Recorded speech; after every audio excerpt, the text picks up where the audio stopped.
میرے اور آپ کے آقا و مولا حضور ختمی المرتبت صلی اللہ علیہ وآلہ وسلم ان بلندیوں پر تشریف فرما ہوئے جہاں کسی کا وہم و گمان اور تصور بھی نہیں پہنچ سکتا۔ آقا کریم علیہ الصلاۃ والسلام کو اللہ نے بہت سارے معجزات عطا کیے ہیں۔ علماء نے تقریباً 1200 معجزات مختلف کتب میں بیان فرمائے ہیں۔ تعداد کہیں زیادہ ہے، لیکن جو ہمارے تک مختلف اسناد کے ذریعے، روایات کے ذریعے پہنچے، وہ تقریباً 1200 کی تعداد بنتی ہے۔ ان معجزات میں سب سے بڑا معجزہ جو اللہ کے محبوب علیہ الصلاۃ والسلام کو عطا کیا گیا وہ معجزہ قرآن ہے، اور دوسرا بڑا معجزہ جو حضور علیہ السلام کو عطا کیا گیا وہ معجزہ معراج ہے۔ معراج النبی کے حوالے سے بہت تفصیلات ہیں، اور درجنوں اصحاب واقعہ معراج کی حکایت کرتے ہیں۔ قرآن مجید میں مسجد حرام سے لے کر مسجد اقصیٰ تک کے سفر کو صراحت کے ساتھ بیان فرمایا گیا ہے، اور مسجد اقصیٰ سے لے کر کے جہاں تک خدا نے چاہا حضور کا تشریف لے جانا کنایات سے، اشارات سے بیان فرمایا گیا ہے، جس طرح سورہ النجم میں اور یہاں سورہ بنی اسرائیل کے ابتدائیے میں۔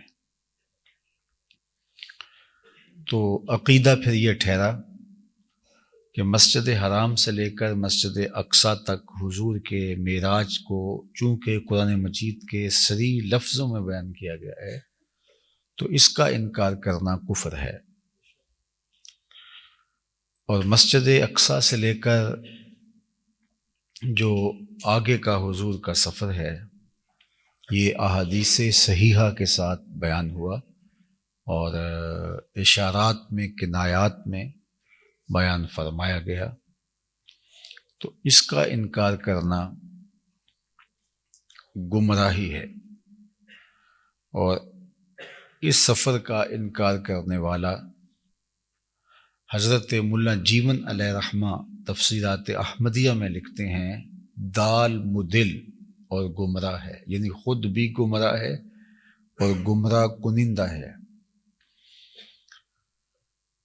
آگے اس میں اہل علم کا اختلاف ہے کہ معراج عالم بیداری میں ہوا یا یہ حضور علیہ السلام کا دیکھا ہوا کوئی خواب تھا، یا امر منامی تھا، یا امر روحانی تھا۔ ایک طبقہ یہ خیال کرتا ہے کہ حضور علیہ السلام نے یہ خواب دیکھا، اور بعض لوگوں کا خیال ہے کہ یہ حضور کی روحانی پرواز تھی، لیکن امت کا کثیر طبقہ جس میں محدثین بھی ہیں، ائمہ بھی ہیں، اصحاب بھی ہیں، وہ اس بات کا قائل ہے کہ حضور علیہ السلام جسم اور روح کے ساتھ بنفس نفیس جہاں تک خدا نے چاہا تشریف فرما ہوئے۔ اور علامہ محمود آلوسی شکری بغدادی علیہ رحمہ روح المعانی کے اندر بڑی نفیس گفتگو کی ہے اس موضوع پر، اور انہوں نے کہا کہ اگر یہ امر منامی تھا، خواب میں حضور نے معراج کیا، تو انکار کی کوئی وجہ نہیں سامنے آتی۔ ہم میں سے بھی کوئی اگر ایسا دعویٰ کرے کہ میں خواب میں گزشتہ شب یا جو ہے وہ آج صبح فجر کے بعد مجھے سونا ہوا تو میں سین حرم میں تھا، اور وہاں سے مدینہ المنورہ میں حاضری ہو گئی، اور وہاں سے مسجد اقصیٰ چلا گیا، اور اس کے بعد میری آنکھ کھل گئی، یہ بات آج کی تاریخ میں بیان کروں تو آپ اس کا انکار نہیں کریں گے کہ ہو سکتا ہے آپ نے خواب دیکھا ہو۔ آپ بیان کریں اور میں انکار نہیں کروں گا کہ ہو سکتا آپ نے خواب دیکھا ہو، اور اس طرح کے اس قبیل کے خواب ہم دیکھتے بھی رہتے ہیں، بالخصوص جن دنوں کے اندر سعادت نصیب ہوتی ہے حج یا عمرے کی، تو واپسی آ کے کئی دن تک جب صبح ہم بیدار ہو رہے ہوتے ہیں تو اس وقت ایسے ہی لگ رہا ہوتا ہے کہ کسی نے ہمیں اٹھا دیا ہے اور ہم حرم میں جا رہے تھے یا وہاں نماز پڑھ رہے تھے۔ تو اگر حضور نے مسجد حرام سے مسجد اقصیٰ تک کا سفر یا اس سے آگے کا سفر خواب میں کیا تھا تو علامہ آلوسی شکری بغدادی علیہ رحمہ فرماتے ہیں فَمَسْتَحَالُوهُ قریش، تو قریش نے اس کو محال کیوں جانا، جبکہ یہ ایک عقل میں آنے والی چیز ہے۔ تو انہوں نے اس پر ہنگامہ کھڑا کر دیا، اور ہانی نے حضور کو عرض کیا کہ حضور یہ لوگوں کو بیان نہ کیجیے۔ سب سے پہلے یہ واقعہ حضور نے حضرت ہانی کو بیان کیا، کیونکہ ان کے گھر سے حضور کا کہ معراج کا سفر شروع ہوا تھا۔ تو انہوں نے کہا، جب حضور نے سب سے پہلے ان کو بیان کیا تو انہوں نے کہا کہ آپ یہ بات کفار کو نہ بتائیں، مسلمانوں کو بھی نہ بتائیں، چونکہ جب یہ بتائیں گے تو وہ لوگ اس پر بات کریں گے۔ تو حضور نے فرمایا میں تو بتاؤں گا، اور حضور مامور تھے اللہ کی طرف سے، اور آقا کریم نے وہ بتایا، اس کا رد عمل کچھ بھی ہو، حضور علیہ السلام نے وہ بات لوگوں تک بتائی، اور پھر اس پر خوب پراپیگنڈا کیا۔ ابو جہل نے ڈھول پیٹا اور لوگوں کو جمع کر کے کہا کہ یہ نئی بات سن لو۔ تو حضرت آلوسی علیہ رحمہ فرماتے ہیں کہ اگر یہ واقعہ خواب کا تھا تو خواب میں یہ محال نہیں ہے، ہم زندگی میں اس سے بھی عجیب تر خواب دیکھ لیتے ہیں، تو اس کا انکار نہیں ہوتا۔ انکار اس لیے ہوا کہ حضور علیہ السلام نے جاگتے ہوئے جانے کی بات کی تھی۔ اور پھر انہوں نے باقاعدہ اس پر ہنگامہ کھڑا کیا، بلکہ آپ نے لکھا کہ جو کچے لوگ تھے، پختہ کار مسلمان، ان کا تو ایمان تقویت پاتا ہے، اور حضرت ابو بکر رضی اللہ تعالیٰ عنہ نے بغیر حضور سے ملے اس کی تصدیق اور تائید بھی اور تصویب بھی کی۔ جب ابو جہل نے یا کسی کافر نے ان سے کہا کہ کوئی کہے کہ میں مسجد حرام سے مسجد اقصیٰ تک رات کے مختصر حصے میں گیا ہوں اور پلٹ بھی آیا ہوں، تو یہ بات ماننے میں آتی ہے؟ تو آپ نے فرمایا یہ کیسے ممکن ہے؟ 1 مہینہ جاتے ہوئے لگتا ہے، 1 مہینہ آتے ہوئے لگتا ہے، کوئی چھو کے بھی آئے تو 2 ماہ چاہیے، تو یہ کس طرح ممکن ہے؟ تو اس نے کہا کہ پھر جن کا کلمہ تم پڑھتے ہو یہ انہی کا دعویٰ ہے۔ تو حضرت ابو بکر رضی اللہ تعالیٰ عنہ نے کہا کہ اگر انہوں نے کہا ہے تو سچ کہا ہے، میں اس کی تصدیق کرتا ہوں۔ اور وہ اس سے عجیب بات بھی ہمیں کہیں تو ہم اس کو بھی ماننے کے لیے تیار ہیں۔ ان کے کہنے پر جب ہم نے اس ذات کو مان لیا جو عقل و فہم اور ادراک کی حدود سے ورا ہے، تو یہ تو کوئی بات نہیں ہوئی۔ فَبِذَلِكَ سُمِّيَ صدیق، علماء نے لکھا کہ آپ کے لیے جو صدیق کا لفظ پڑا وہ اس تصدیق معراج کی وجہ سے ہوا۔ تو پختہ کار لوگوں کے تو ایمان میں اضافہ ہوا، کچھ لوگوں کی آزمائش ہوئی، لیکن علامہ آلوسی نے لکھا کہ کچھ کچے لوگ منحرف بھی ہو گئے، مرتد بھی ہو گئے، اور قریش نے اس پر خوب پراپیگنڈا کیا اور لوگوں کو منحرف کرنے کی کوشش کی، حتیٰ کہ حضور علیہ السلام سے کہا کہ اگر آپ نے مسجد اقصیٰ دیکھی ہے تو ہم یہ جانتے ہیں کہ آپ نے زندگی میں اس جانب سفر نہیں کیا، تو آپ ہمیں یہ بتا سکتے ہیں کہ مسجد اقصیٰ کی نشانیاں کیا ہیں؟ تو فرمایا ہاں میں بتا سکتا ہوں۔ تو انہوں نے وہ پوچھنا شروع کر دیا جس تفصیل سے عموماً دیکھنے کی عادت انسان نہیں رکھتا، اس کے دروازے کتنے ہیں، کھڑکیاں کتنی ہیں، شہتیر اور بالے کتنے ہیں، اس طرح کی تفصیلات۔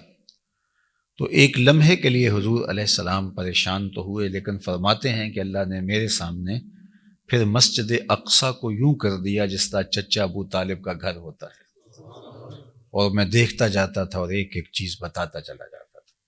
جب یہ ساری تفصیلات بتا دیں تو کہنے لگے امنات فقد اصاب، آپ نقشہ بیان کرنے میں خوب مہارت رکھتے ہیں، چونکہ آپ نے یہ پلاننگ کی تھی کہ میں یہ کہنا ہے، دعویٰ کرنا ہے، اور اس پر اس طرح کے سوالات آ سکتے تھے، تو آپ نے نقشہ منگوا کے اس کی تفصیلات ازبر کر دی ہیں اور ہمارے مطالبے پہ ان کو بتا دیا ہے۔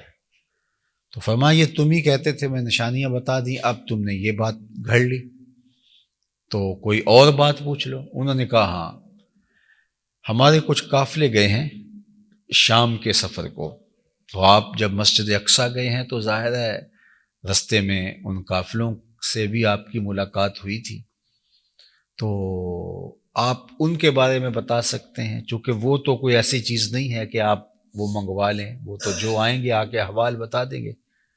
تو آقا کریم نے ان کے ایک ایک قافلے کی تفصیل بیان فرما دی۔ تمہارا قافلہ مجھے فلاں جگہ فلاں مقام پہ ملا تھا، 2 اونٹ آگے چل رہے تھے، ان کی حیت یہ تھی، ان کے اوپر اس طرح کا سامان لدا ہوا تھا، ان میں ایک اونٹ کے اوپر پانی پیالے میں موجود تھا، مجھے پیاس لگی، میں نے نوش جاں کیا، اس طرح تفصیلات بتائیں۔ اور ایک قافلہ تو مقام تنعیم کے قریب مجھے ملا، اور وہ سورج غروب ہوتے ہی مکۃ المکرمہ میں داخل ہو جائے گا، یعنی اتنا قریب آ گیا ہے، اور اس کی نشانی یہ ہے کہ بورے رنگ کے 2 اونٹوں کے اوپر دھاری دار بوریاں لدی ہوئی۔ انہوں نے کہا یہ تو سرسوں پہ، ہاتھ پہ سرسوں جمانے والی، تلی پہ سرسوں جمانے والی بات ہوئی، اور وہ پہاڑ پہ چڑھ کے دیکھنے لگے۔ اللہ اکبر! اب سورج غروب ہوا چاہ رہا تھا، اور قافلے کے آثار ابھی نمودار نہیں ہوئے، اور کافروں کے دل بہت خوشی سے اچل رہے تھے، اور مسلمان تھوڑے بے چین ہو گئے کہ آقا کریم نے تو سچ کہا، لیکن کسی وجہ سے اگر قافلہ لیٹ ہو گیا تو یہ تو ساری زندگی تانا زنی کی زبان بند نہیں کریں گے۔ تو کوئی بے چین ہو کے حضور کے پاس پہنچا، حضور سورج تو غروب ہوا چاہ رہا ہے اور قافلے کے آثار حویدہ تک نہیں ہوئے۔ تو آقا کریم کے قلب اطہر پر تھوڑی گرانی آئی، تو جبریل حاضر خدمت ہوئے، کہا محبوب پریشان نہیں ہونا، جب میں خاطر رکھیے، جب تک قافلہ نہیں آتا سورج ڈوبنے نہیں دیں گے۔ اور سورج جب اپنی آخری کرنیں لپیٹ رہا تھا کہ کسی نے کہا قد غربت الشمس، وہ دیکھو سورج غروب ہو گیا، اور ادھر قافلے کی دھول بھی دکھائی دینے لگی، تو مسلمانوں نے کہا ذرا منہ ادھر اٹھا کے دیکھو، وہ قافلہ بھی آ گیا۔ اب جب قافلہ آیا تو وہی نشانیاں تھی جو حضور نے بتایا، بورے رنگ کے 2 اونٹ آگے آگے چل رہے تھے، دھاری دار بوریاں ان کے اوپر لدی ہوئی تھی۔ تو اب تو انکار کرنا چاہیں بھی تو نہیں کر سکتے تھے، لیکن کہنے لگے کہ حاضہ من سحر ابن ابی کبشہ، یہ ابو کبشہ کے بیٹے کا جادو ہے جو سر چڑھ کے بول رہا ہے۔ تو اس طرح انہوں نے اس حقیقت واقعیہ کا انکار کر دیا۔ یہ سارے واقعات باقی لوگوں نے بھی بیان کیے ہیں، لیکن علامہ آلوسی نے اس پر گفتگو کی ہے، اور یہ چیزیں بطور دلیل پیش کرنے کے بعد کہا کہ اگر یہ معاملہ خواب کا تھا تو یہ اتنا کچھ کیوں ہوا؟ کچھ لوگوں نے ارتداد کا رستہ اختیار کیا، ابو جہل نے ڈھول پیٹا، حضرت ابو بکر نے کہا میں تصدیق کرتا ہوں، نقشہ جو انہوں نے پوچھا مسجد اقصیٰ کا وہ حضور علیہ السلام نے بیان کیا، قافلوں کی آمد کی خبر، اور یہ سب کچھ اگر یہ خواب ہی تھا تو پھر یہ اتنا کچھ کیوں ہوا؟ خواب تو میں اگر آپ بیان کر دوں تو آپ اس پر اتنی بات میرے خواب پر نہیں کریں گے، چہ جائے کہ جو ہے وہ اللہ کے محبوب علیہ السلام کے خواب پر۔ فرمایا یہ خواب نہیں تھا، یہ عالم بیداری میں جانے کی بات تھی۔ اور یہاں قرآن مجید نے سبحان الذی اسریٰ بعبدہ، عبد کہہ کے جب اس واقعہ کی حکایت فرمائی ہے تو عبد جسم اور روح دونوں کے مجموعے کا نام ہے۔ اور دوسرا، اس بات کو بیان کرنے سے قبل میرے رب نے بھی اس سے قبل اپنی پاکیزگی بیان کی ہے، اپنی جو ہے وہ تنزیہ بیان کی ہے۔ سبحان الذی اسریٰ بعبدہ، پاک ہے وہ ذات ہر کمی سے، کجی سے، نقص سے، کمزوری سے، جس نے اپنے بندے کو سیر کرائی۔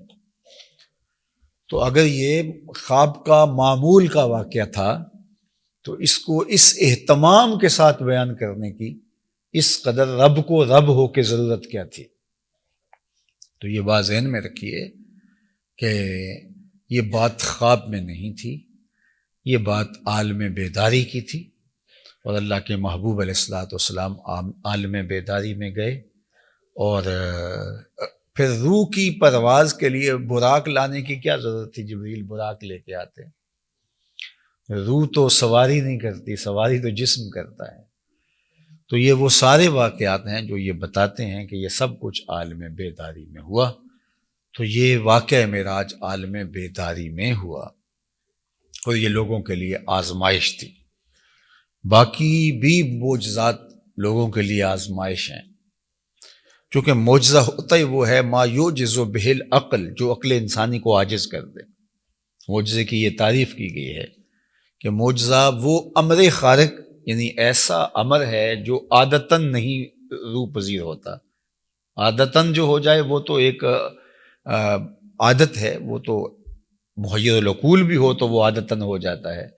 معجزہ خرق عادت امر ہے جو عادت کو توڑ دے، اور نبی سے اعلان نبوت کے بعد ظہور پذیر ہو اور اس کی نظیر لانا ممکن نہ ہو۔ یہ معجزے کی تعریف ہے، اس کی نظیر لانا ممکن نہ ہو، اعلان نبوت کے بعد نبی سے ظہور پذیر ہو، اور خرق عادت ہو، عادت کو توڑ دے۔ عادتاً جو نہ ہوتا ہو وہ نبی کے ہاتھ سے بغیر اس عادت کے، لوہے کو گرم کر کے نرم کر لیا جاتا ہے، یہ عادت ہے لوہے کی کہ جب بھی اس کو بھٹی میں ڈالا جاتا ہے تو وہ نرم ہو جاتا ہے۔ لیکن حضرت سیدنا سلیمان پیغمبر کے والد گرامی داود علیہ السلام، اور وہ بھی پیغمبر ہیں، اللہ نے ان کو یہ اعزاز دیا تھا کہ لوہے کو اس کی عادت کے بغیر نرم کرتے تھے، یعنی اس کو ہاتھ میں پکڑتے وہ موم کی طرح نرم ہو جاتا۔ تو لوہا ویسے بھی نرم ہوتا ہے، لیکن اس کی عادت نرم ہونے کی کیا ہے کہ اس کو بھٹی میں ڈال کے گرم کیا جائے تو وہ نرم ہوتا ہے۔ لیکن یہ جو ہی ہاتھ سے چھوتے تو ہاتھ کے چھونے کی وجہ سے وہ موم کی طرح نرم ہو جاتا ہے۔ تو یہ معجزہ قرار پایا، چونکہ عادتاً ایسا نہیں ہوتا۔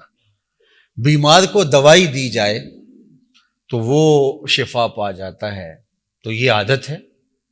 لیکن کوڑی کے جسم پہ حضرت سیدنا عیسیٰ علیہ السلام ہاتھ پھیرتے تو اس کو شفا مل جاتی ہے۔ تو یہ عادت سے ہٹ کر خرق عادت امر تھا، اور نبی سے یہ ظہور پذیر ہوا۔ اگر ایسا کوئی امر غیر نبی سے ظہور پذیر ہو جائے تو پھر اس کو معجزہ نہیں کہتے، اس کو پھر کرامت کہیں گے۔ ہے وہ بھی خرق عادت، کرامت بھی خرق عادت ہے، لیکن وہ غیر نبی سے ظہور پذیر ہوتا ہے تو وہ پھر کرامت کہلائے گی۔ اور ورنہ جو ہے وہ اگر نبی کے ہاتھ سے ظہور پذیر ہو تو معجزہ کہلائے گا۔ نبی کے ہی ہاتھ سے ظہور پذیر ہو لیکن اعلان نبوت سے قبل ہو تو پھر وہ ارہاس کہلائے گا۔ بات وہی ہے، لیکن ابھی اعلان نبوت نہیں فرمایا تو وہ ارہاس کہلائے گا، معجزہ نہیں کہلائے گا۔ اعلان نبوت کے بعد وہ معجزہ کہلائے گا، اور ولی کے ہاتھ سے ہوگی تو کرامت کہلائے گی۔ اور بعض اوقات کسی بندہ مومن کو اللہ یہ اعزاز عطا کر دیتا ہے، وہ کسی کمال کے مرتبے پہ اس طرح ولایت کے درجے پہ فائز المرام نہیں ہوتا کہ اس نے کوئی کہہ دیا تو اللہ نے وہ پورا کر دیا، یا ایسا تو وہ گناہ گاروں کے ساتھ بھی ہو جاتا ہے، تو اس کو معونت کہتے ہیں۔ اللہ نے مدد کی، نصرت اور اعانت خاص فرما دی۔ اور بعض کا کچھ لوگ مکار ہوتے ہیں، ان کے ہاتھوں سے بھی کچھ چیزیں ظہور پذیر ہوتی ہیں، تو اس کو استدراج کہتے ہیں، استدراج، اور وہ بھی آزمائش ہوتی ہے، جس طرح دجال کو اللہ تعالیٰ کرے گا۔ دجال استدراج کرے گا اور وہ مارے گا بھی اور زندہ بھی کرے گا، تو یہ اس کی نہ کرامت ہوگی، نہ معجزہ ہوگا، نہ ارہاس ہوگا، نہ معونت ہوگی، بلکہ اس کا یہ استدراج ہوگا، اور یہ اس دور کے لوگوں کے ایمان کو پرکھنے کے لیے ہوگا۔ اور اس سے نیچے ایک درجہ فنکاری بھی ہے جو آج کل چلتی ہے۔ تو علامہ سعد الدین تفتازانی نے یا باقی لوگوں نے یا صاحب نبراس نے یا باقی لوگوں نے معجزے کی تعریف کی، اس کے ضمن ذیل میں شارحین نے بہت کچھ لکھا، تو انہوں نے تو یہاں تک لکھا، لیکن میں اس میں اس بات کی اپنے دور کے مطابق جو ہے وہ اضافہ کر رہا ہوں کہ ارہاس، معجزہ، کرامت، معونت اور استدراج یہ 5 چیزیں ہیں، اور یہ ساری خرق عادت ہیں۔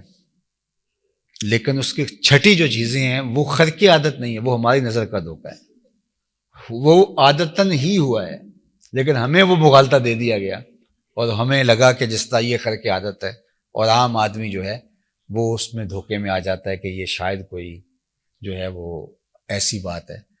تو وہ استدراج بھی نہیں ہوتا، جو استدراج ہوتے ہیں شیاطین کے پاس یا دجال کے پاس ہوگا، تو وہ استدراج بھی نہیں ہے، چونکہ یہ صاحب اس درجے کے شیطان بھی نہیں ہے۔ تو اس لیے یہ فن سے اور مکر سے جو ہے وہ کچھ چیزیں کرتب دکھا رہے ہیں۔ تو وہ مداری ہم اسکول میں پڑھتے تھے تو وہ ایک پیریڈ چھوڑ کے مداری والا مداری بھی دکھانے آ جاتا تھا، تو اس وقت تو وہ اس کا استدراج بھی نہیں تھا، وہ اس کی مداری تھی، اس کا تماشا تھا، اور اس کی چال بازی تھی اور آنکھوں کا دھوکہ تھا، اس کے علاوہ کچھ نہیں تھا۔ تو بہرحال اللہ تعالیٰ جل شانہ نے خرق عادت، اچھا ایک اور اس کے زمرے میں بات ہے، خرق عادت ہو، نہ استدراج ہو، نہ معجزہ ہو، نہ کرامت ہو، اور نہ ہی وہ ارہاس ہو، نہ ہی مونت ہو، تو اس سے ہٹ کے خرق عادت امر ظہور پذیر ہو جائے اور ان 5 چیزوں میں کچھ نہ ہو تو وہ قدرت الہی ہوتی ہے، جس طرح حضرت عیسیٰ علیہ السلام کا بن باپ کے پیدا ہونا، تو یہ معجزہ نہیں تھا کہ معجزے سے ہوئے، اگرچہ یہ حضرت سیدنا عیسیٰ علیہ السلام کی شان ضرور ہے، لیکن یہ اللہ کی قدرت ہے کہ اس قدرت کا ظہور ہوا، تو یہ قدرت الہی ہے۔ اس حضرت حوا کا حضرت آدم کی پسلی سے پیدا ہونا، تو یہ قدرت الہی کا ظہور ہے۔ تو قدرت، ارہاس، معجزہ، کرامت، معونت اور استدراج۔ تو معجزہ کیا ہے؟ ما یعجز بہ العقل، جو عقل انسانی کو عاجز کر دے۔ عقل سے اگر ماننے کے لیے چلیں تو وہ ممکن ہی نہیں ہے۔ تو اس طرح بہت ساری اللہ تعالیٰ کی قدرت کے کرشمے ہیں جو ہم اپنی آنکھوں سے دیکھتے ہیں، اگر ہم کہیں کہ ہماری عقل تسلیم کرے گی تو پھر ہم مانیں گے تو کائنات کی بہت ساری حقیقتوں کا انکار کر بیٹھیں۔ اس لیے واقعہ معراج محیر العقول ہے، اور اس پر انکار کرنے کی کچھ لوگوں کے ہاں وجہ اور جواز یہ ہے کہ یہ سمجھ میں نہیں آتا، حالانکہ ان کو صرف یہ سمجھنا ہے کہ یہ معجزہ ہے، اور جب یہ سمجھ لیا یہ معجزہ ہے تو پھر معجزے کی تعریف ہی یہ ہے جو عقل کو عاجز کر دے۔ جو عقل میں آ گیا وہ تو فن ہو گیا، وہ جو عقل کے دائرے میں آ گیا وہ تو پھر فن ہو گیا۔ جو عقل کو عاجز کر دے اور اس کی نظیر لانا ممکن نہ ہو، بعض اوقات کوئی فنکاری دکھاتا ہے اور انسان اس کو سمجھ نہیں پاتا، وہ سمجھتا ہے یہ فن ہے، لیکن کچھ عرصے کے بعد اس فن کو سمجھتا ہے، جب سمجھ لیتا تو وہ خود بھی وہ کرتب کر کے دکھا دیتا ہے، تو جو فن تھا اس کی نظیر لانا ممکن ہوا۔ اور فن جو ہے وہ عقل میں جلد یا بدیر آ جاتا ہے، فنکار اپنے فن کو، اس مکر کو اپنے بیٹوں میں منتقل کرتے تو منتقل ہو سکتا ہے، لیکن جو معجزہ ہے یا کرامت ہے یہ فن کی طرح نہیں ہے، نہ تو یہ عقل انسانی میں آ سکتا ہے اور نہ ہی اس کی نظیر لانا ممکن ہے۔ تو یہ اللہ تعالیٰ جل شانہ نے اپنے محبوب علیہ السلام کو معراج کی شکل کے اندر یہ دوسرا بڑا معجزہ عطا کیا۔ اب عقل انسانی اگر اس سے قاصر ہے تو یہی تو علامت ہے اس کے معجزہ ہونے کی۔ اگر عقل سمجھ لے اور عقل جو ہے وہ عقل سے اس کی گتھیاں سلجھا لے تو پھر جو ہے وہ معجزہ نہ ہوا۔ اس لیے یہ معجزہ ہے اور عقل انسانی اس کو سمجھنے سے قاصر ہے، تو اس کو اگر مستشرق انکار کریں، غیر مسلم انکار کریں یا باقی لوگ انکار کریں تو وہ معجزے کا انکار کریں اور اس بات کا انکار کر دیں تو ان پہ تو کوئی اعتراض نہیں، لیکن ایک مسلمان کہے کہ یہ ممکن نہیں اور اس کی تعویلات فاصلہ کرے تو وہ گمراہ ہے اور وہ دال مدل اور فاسق ہے، اس لیے کہ اس نے اس حقیقت واقعہ کا انکار کر دیا جو درجنوں اصحاب سے بھی ہمارے تک جو حکایات پہنچی، اور جس کی حکایت قرآن میں صریح لفظوں کے ساتھ موجود ہے، سبحان الذی اسری بعبدہ لیلا من المسجد الحرام الی المسجد الاقصی الذی بارکنا حولہ لنریہ من آیاتنا انہ هو السمیع البصیر۔ اس پر تفصیلی گفتگو انشاءاللہ آئندہ جمعہ پھر دوبارہ کچھ کریں گے، لیکن اس کا ترجمہ سن لیجئے گا۔ پاک ہے وہ ذات، سبحان الذی، پاک ہے وہ ذات، اللہ اکبر۔ تو یہاں حضرت طلحہ فرماتے ہیں کہ سبحان کا معنی تنزیہہ عن کل سوء، اس کا مطلب ہے ہر سو سے، ہر برائی سے، ہر کجی کمزوری سے اس کی تنزیہ، اس کی پاکی بیان کرنا مقصود ہے، کہ ہر کمی کجی کمزوری سے وہ پاک ہے، کہ اتنا بڑا واقعہ بیان ہونے جا رہا ہے تو کوئی انکار نہ کر دے۔ تو اس سے قبل کہا کہ وہ جو یہ ادعا رکھتا ہے وہ ہر کمی سے، ہر کجی سے، کمزوری سے پاک ہے۔ کون پاک ہے؟ الذی اسری بعبدہ، جس نے اپنے بندے کو سیر کرائی۔ اللہ اکبر۔ من المسجد الحرام لیلن، رات کے مختصر دورانیے میں، لیلن کے اوپر جو تنوین ہے علماء نے کہا یہ تقلیل وقت کے لیے، تقلیل کے لیے، تو اس کا مطلب ہے کہ پوری رات نہیں لگی اس مرحلہ معراج میں، رات کا ایک انتہائی مختصر وقت لگا اس اتنے بڑے واقعہ کو روح پذیر ہوتے ہوئے۔ اللہ اکبر۔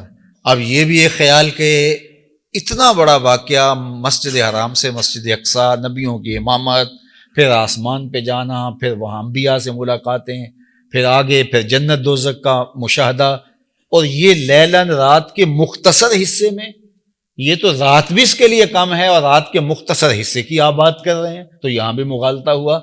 تو اللہ جل شانہ اس بات پہ قادر ہے کہ وقت کو سمیٹ دے، اور اس کی مثال حضرت عزیر علیہ السلام کی ہے، جب وہ ایک بستی کے قریب سے گزرے، قرآن نے واقعہ کو تفصیل سے بیان کیا ہے۔ اللہ اکبر۔ تو پھر کیا ہوا کہ انہوں نے کہا مالک اس بستی کو تو دوبارہ زندہ کیسے کرے گا؟ تو کہا ہم ایسے ہی کر لیں گے، اور پھر وہ یہ کہہ کر وہاں لیٹ گئے اور نیند کی آغوش میں چلے گئے، اور جب اٹھے تو کہا کہ یہاں تم کتنا عرصہ سوئے ہو؟ تو کہا کہ دن یا دن کا کچھ حصہ۔ تو کہا کہ اپنے کھانے کو دیکھو، جب کھانا دیکھا لم یتسنہ، وہ کھانے کی ابھی جو مہک تھی وہ بھی ختم نہیں ہوئی تھی، وہ جب لٹکایا تھا شاخ سے گرم گرم روٹیاں اور گرم گرم، تو ابھی وہ اسی طرح تازہ تھا۔ تو مزید اس بات کا انہیں لگا کہ واقعی ابھی تو میں صرف نیند کا ایک جھونکا ہی آیا ہے۔ فرمایا وانظر الی حمارک، اب اپنے گدھے کو دیکھو۔ جب دیکھا تو اس کی ہڈیاں کا جو گودا ہے وہ بھی ختم ہو گیا تھا، 100 سال سے گدھا وہاں پڑا تھا۔ کہا تم 100 سال سوئے رہے ہو۔ اللہ اکبر۔ اب اس بستی کو جا کے دیکھو، ہمارے سامنے اصحاب کہف کا واقعہ موجود ہے، 309 سال تک سوئے رہے، اور اللہ فرماتا ہم ان کی کروٹیں بھی خود ہی بدلتے رہے۔ اللہ اکبر۔ تو یہ اللہ اس پہ قادر ہے، طی زمان پہ بھی قادر ہے، طی مقام پہ بھی، وقت کو سمیٹ دے کسی کے لیے، اور کسی کے لیے جو ہے وہ فاصلے سمیٹ دے، اس کے لیے کوئی مشکل نہیں ہے۔ اور یہ اصل تفصیل ہو جائے گی، ورنہ معراج میں طی مقام بھی ہوا ہے، طی زمان بھی ہوا ہے۔ اللہ اکبر۔ وقت بھی سمیٹ دیا گیا حضور کے لیے، اور جو ہے وہ فاصلے بھی سمیٹ دیے گئے حضور کے لیے۔ وہ کیا فاصلے تھے! اللہ، حجاب اٹھنے میں لاکھوں پردے، ہر ایک پردے میں لاکھوں جلوے، عجب گھڑی تھی کہ وصل و فرقت جنم کے بچھڑے گلے ملے تھے۔ اللہ اکبر۔ یہاں یہ کوئی گمان نہ کر لے کہ یہ کوئی خدا اور رسول کی بات ہو رہی ہے، عجب گھڑی تھی کہ وصل و فرقت جنم کے بچھڑے گلے ملے تھے، یعنی جو گلے ملے تھے وہ وصل اور فرقت گلے ملے تھے۔ مطلب کیا کہ وصل اور جو فرقت ہے یہ آپس میں متضاد ہیں، اگر وصل ہے تو فرقت نہیں، اور اگر فرقت ہے تو وصل نہیں۔ جب سے لغت میں یہ لفظ پیدا ہوئے ہیں تو کبھی یہ آپس میں ملے نہیں تھے، اگر وصل ہے تو فرقت ختم، اگر فرقت ہے تو وصل نہیں ہے۔ لیکن معراج کی شب عجیب منظر تھا کہ وصل بھی تھا اور فرقت بھی تھی۔ اللہ اکبر۔ عبد رہا معبود، معبود رہا، عجب گھڑی تھی، اور تعجب تو پھر ہے کہ وصل و فرقت جنم کے بچھڑے گلے ملے تھے، کہ وصل اور فرقت جب سے یہ لفظ پیدا ہوئے تھے کبھی ایسا نہیں ہوا تھا یہ دونوں ایک مقام پہ جمع ہوئے ہوں، لیکن یہاں وصل دیکھیں تو وصل ہے اور ہجر دیکھیں تو ہجر ہے۔ اللہ اکبر۔ اور اللہ اکبر، کیا منظر نگاری کی کہ بڑے محمد کریہ احمد قریب آ سرور ممجد، آواز آ رہی تھی نا، بڑ اے محمد بڑھ اے محمد صلی اللہ علیہ وآلہ، کریں ہو احمد، قریب آ سرور ممجد، نثار جاؤں وہ کیا گھڑی تھی، وہ کیا ندا تھی، وہ کیا سمے تھے۔ یہ آوازیں پہم آ رہی تھی، اٹھے جو کسرے دنا کے پردے، کوئی خبر دے تو کیا خبر دے، اٹھے جو کسرے دنا کے پردے، کوئی خبر دے تو کیا خبر دے، یہاں تو جا نہیں دوئی کی، یہ نہ کہہ کہ وہ تھے ارے تھے۔ اللہ اکبر، اس مقام پہ پہنچے جہاں دوئی کا مقام ہی نہیں ہے، تو پھر اب یہ کہنا پڑے گا کہ بس وہی تھا اور کوئی دوسرا تھا نہیں، چونکہ یہ مقام دوئی نہیں ہے، تو کہا یہ نہ کہہ کہ وہ نہ تھے ارے تھے۔ اللہ اکبر، وہ کیا منظر تھا، کیا گھڑیاں تھی، کیا لمحے تھے، اور کیا مقام رفیع تھا۔ عجیب کمان حیرت میں سر جھکائے، عجیب چکر میں دائرے تھے، کمان امکاں کے جھوٹے نکتوں، تم اول آخر کے پھیر میں ہو، محیط کی چال سے پوچھو کدھر سے آئے کدھر گئے۔ وہی ہے اول، وہی ہے آخر، وہی ہے ظاہر، وہی ہے باطن، اسی کے جلوے، اسی کو ملنے، اسی سے اس کی طرف گئے تھے۔ اللہ اکبر، کوئی حد ہے ان کے عروج کی، بلا غل اولا بک، تو پھر کیا سمجھے، کمان حیرت میں سر جھکائے، عجیب چکر میں دائرے تھے۔ اللہ اکبر، دائرے چکر دیتے ہیں، یہاں دائرے خود چکر میں۔ اللہ اکبر، کمان حیرت میں سر جھکائے، عجیب چکر میں دائرے تھے، وہ کیا منزل تھی، کوئی حد ہے ان کے عروج کی، بلغ العلا بے کمال ہی، وہ ایک ایسا مقام اور مرحلہ ہے جہاں عقل انسانی، خرد، فہم، ادراک، یہ سب بے بس ہو جاتی ہیں، اور میرے محبوب وہاں تک پہنچے جہاں کسی کا تصور بھی نہیں پہنچ سکتا۔ سی میراج راز محبتاں دا، نہیں سی کسے دی سمجھ وچان والا، سدیا طالب تے گیا مطلوب ہوتے، جبرائیل سی صد لے جان والا، بازے آخ دے بن دروازیاں تو کیویں پہنچیا عرش تے جان والا، ابر عقل نو ایتھے دخل کیے، جانے جان والا یا لے جان والا۔ سبحان الذی اسریٰ، میں نے اپنے بندے کو سیر کیا، یہ سیر میں نے کہا، دعویٰ محبوب کا نہیں ہے، حضور کا دعویٰ نہیں ہے کہ میں گیا ہوں، رب کا دعویٰ میں لے گیا ہوں، بلکہ حدیث بھی اٹھائی ہیں مالک بن سعصع سے، اور باقی جتنے بھی اصحاب ہیں سب سے مین راوی یہی، سب سے آپ دیکھیے وہ کیا کہتے ہیں، حضور علیہ السلام ثم اورج بنا الی السماء، پھر ہمیں اوپر لے جایا گیا، اورج بی کے لفظ ہیں، اورج بنا کے لفظ ہیں، وہاں جو احادیث حضور نے بیان فرمائی ہیں معراج کے حوالے میں، وہاں بھی حضور نے دعویٰ نہیں کیا کہ میں گیا، وہاں بھی ثم اورج بنا، ثم اورج بی، مجھے پھر لے جایا گیا، ہمیں پھر لے جایا گیا، تو بات تو ادھر سے ہی ہے، اور رب بھی کہتا سبحان الذی اسریٰ بعبدہ، یہ سیر میں نے کروائی ہے، میں نے بلوایا، بات کرنی ہے تو مجھ سے کرو، اور میری شان یہ ہے سبحان الذی اسریٰ بعبدہ، میں ہر کمی کجی سے پاک ہوں، جو چاہوں کروں، کوئی جو ہے وہ میرے لیے کوئی محالہ، کوئی مشکل، کوئی استحالہ نہیں ہے۔ تو اس لیے یہ میرا دعویٰ ہے، میں رات کے مختصر حصے میں مسجد حرام سے مسجد اقصیٰ تک، اور پھر جہاں تک چاہے اپنے محبوب کو لے جاؤں، مجھے کوئی بار اور کوئی بوجھ نہیں ہے۔ من المسجد الحرام الی المسجد الاقصیٰ، اور مسجد اقصیٰ کیا، الذی بارکنا حولہ، وہ مسجد جس کے ارد گرد اللہ نے برکتیں رکھی۔ اللہ اکبر، انبیاء کی قبور ہیں، انبیاء کی پیدائش کی جگہ ہیں، کثرت سے باغات ہیں، اور اللہ تعالیٰ نے اس کے اطراف میں برکتیں رکھی۔ لنوریہ من آیاتنا، ہم نے یہ معراج اپنے محبوب سے کو کروایا کیوں؟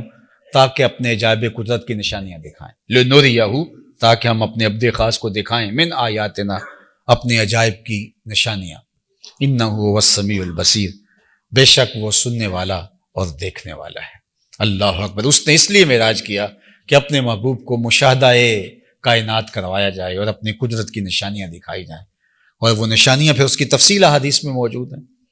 جنت میں حضور کا جانا ہوا، جہنمیوں کے عذاب کا ملاحظہ کیا، طائر سدرہ نشین کو دیکھا، اور پھر اللہ کے محبوب علیہ الصلوۃ والسلام پھر آگے گئے، اور دنا فتح اللہ کی وادی میں، اور قربت الہی کے وہ مزے، اور اللہ کے دیدار کی دولت سے شرف یاب ہونا، اور پھر اللہ کے حضور سے مختلف انعامات کا نصیب ہونا، نمازوں کا، روزوں کا، اور امت کی بخشش، اور جو ہے وہ امت کے لیے جو ہے وہ بخشش کے وعدے، یہ سب کچھ حضور علیہ السلام نے اس معراج کے سفر خاص میں دیکھا۔ انشاءاللہ یہ دوبارہ بھی اس پہ بات کرتے ہیں. وآخر دعوانا الحمدللہ.